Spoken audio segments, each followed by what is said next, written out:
Well, the first returns are coming in on the WNBA All-Star voting. Of course, it will be in Indianapolis.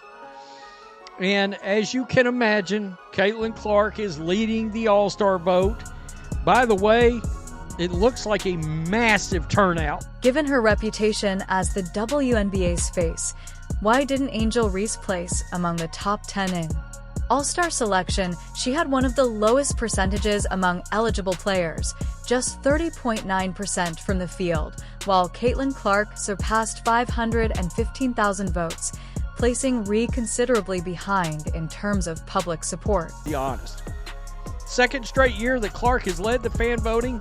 She was second in early returns in fan voting in 2024, but jumped to first with around 700,000 total votes by the end of the period. So I'm wondering, are we going to see 1 million votes this time? Because I saw somebody earlier that said so far voting is actually way up versus exactly where we was at this time last year. Therefore, why are fans using their remote controls to cast their votes rather than the storytelling machine? Leave a comment if you thought Reese would rank higher before the voting totals were announced. Angel Reese is seemingly the face of the WNBA's branding, and you've seen her everywhere, from ads to viral tweets. The greatest myth in the WNBA dump has officially been exposed. The myth of all myths, the deception of deception. For the better part of 2 years, maybe even 3 years, the mainstream media has been trying to convince us that Angel Reese is a huge star. The message was clear. Angel Reese was supposed to be the face of the league. She secured big endorsement deals, her image appeared in national ad campaigns, and her story was featured on everything from sports talk shows to mainstream news. The media didn't just cover Reese, they promoted her. Sources like Forbes ran headlines referring to her as A.A. Wilson, the driving force behind the WNBA's growth. They even went so far as to exclude Caitlin Clark from the conversation, despite the fact that Clark was drawing huge crowds every night. Some in the media even do investigative journalism and claim that Angel Reese is the face of the WNBA because she leads the league in followers on social media, along with missed layups and a complete lack of athleticism.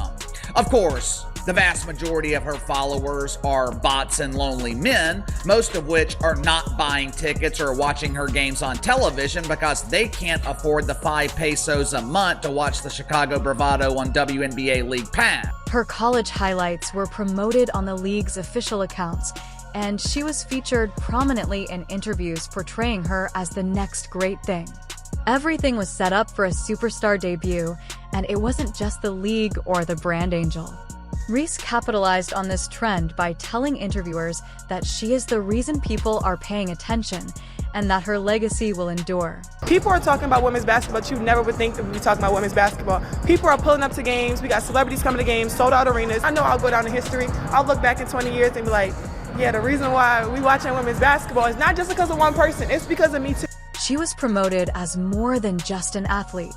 She was a personality and a symbol of a new era for women's basketball. However, when the vote tallies came in, the scoreboard told a very different story, which we will discuss next.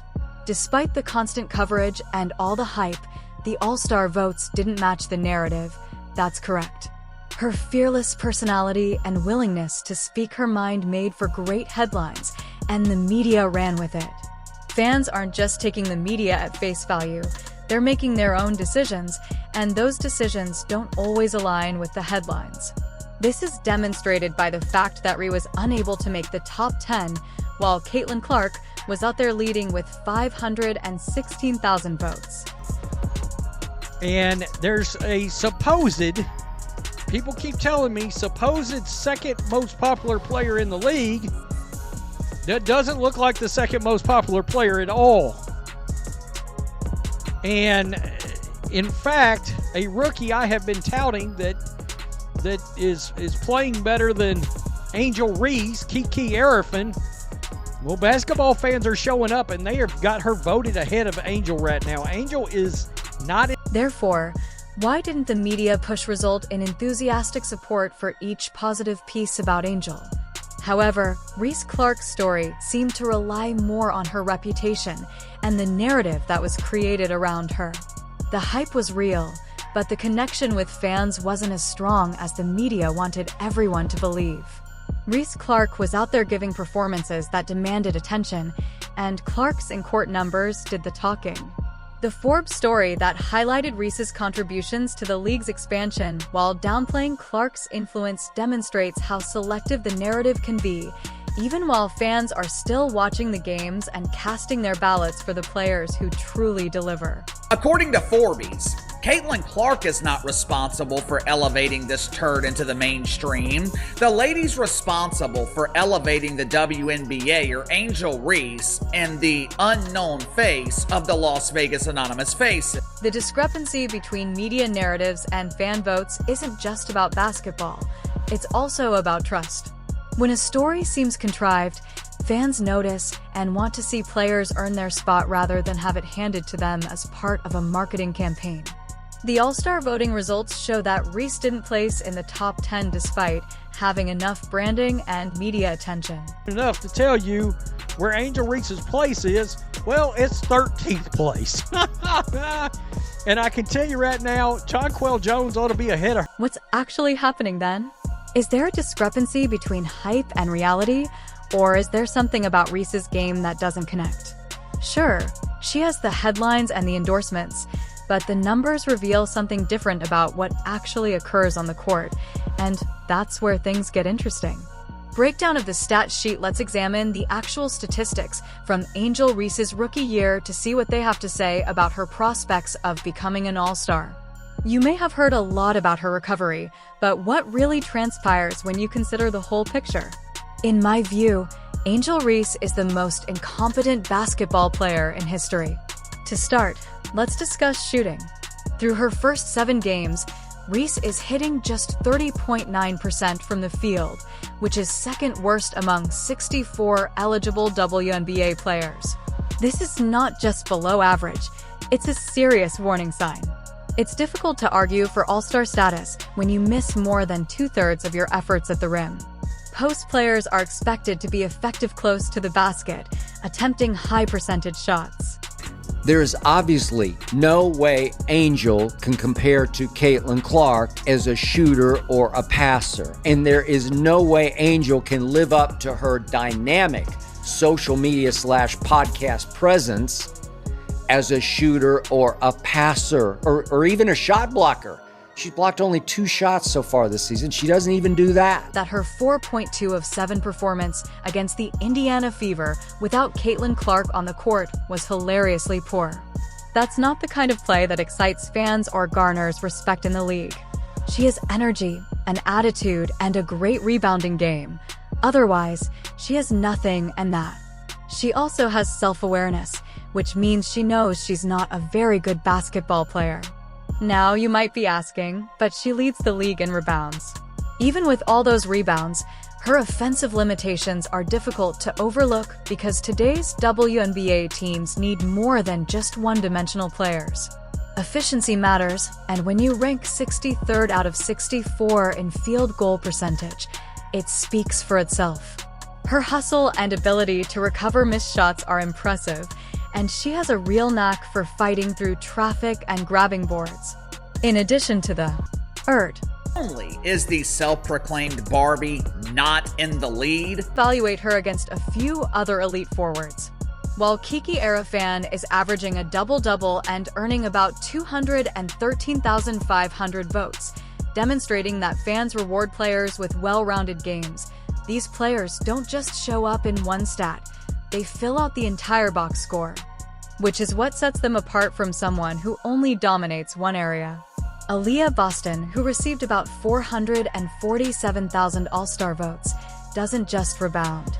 She scores efficiently and defends at a high level. 7, 8, 9 on the list are Kelsey Mitchell, Sabrina Ionescu, and Lexington Hull. The following 3 are Kiki Arafan, Kelsey the Plumber, and Satu Sabali? You mean to tell me these unknowns are ranked ahead of the face of the league? You can't ignore Reese's shortcomings, even if you concentrate on her qualities. Her anticipation and desire to outwork opponents under the rim have been commended by experts, but they also note that grabbing rebounds by itself isn't sufficient to lead a team or support all-out plays. Buzz for stars, Reese's numbers indicate that she is still hunting for that balance, and until she finds it, her effect will be minimal.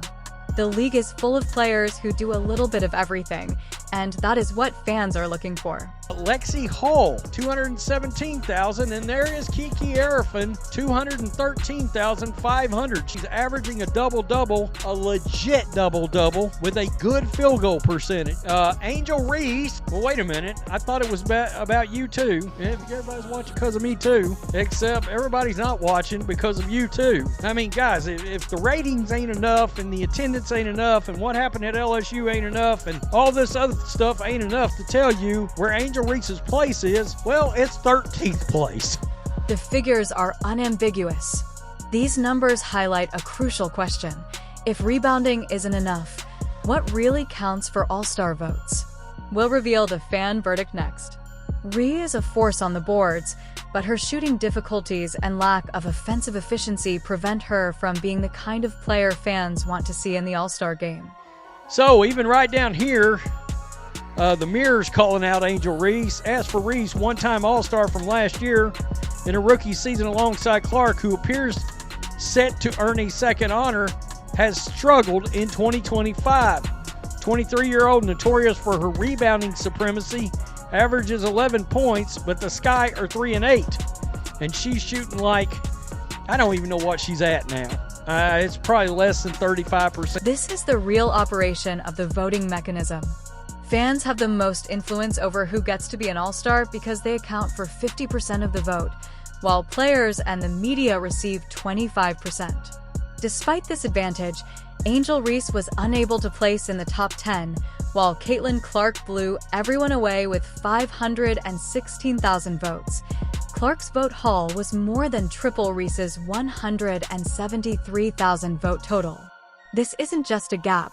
There is a whole canon between what the media promoted and what fans truly desired.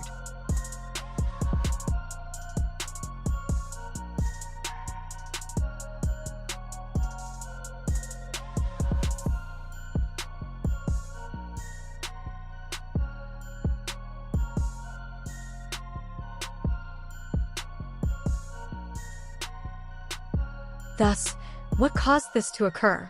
Despite months of the league and major outlets pushing Reese as the next big thing, fans didn't buy it. Instead, they looked past the headlines and concentrated on what really matters: performance.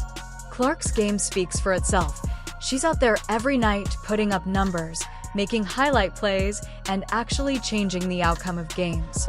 Fans noticed and responded with overwhelming support. Take a look at who else made the top 10. The voting process is supposed to blend popularity, respect from peers, and media buzz.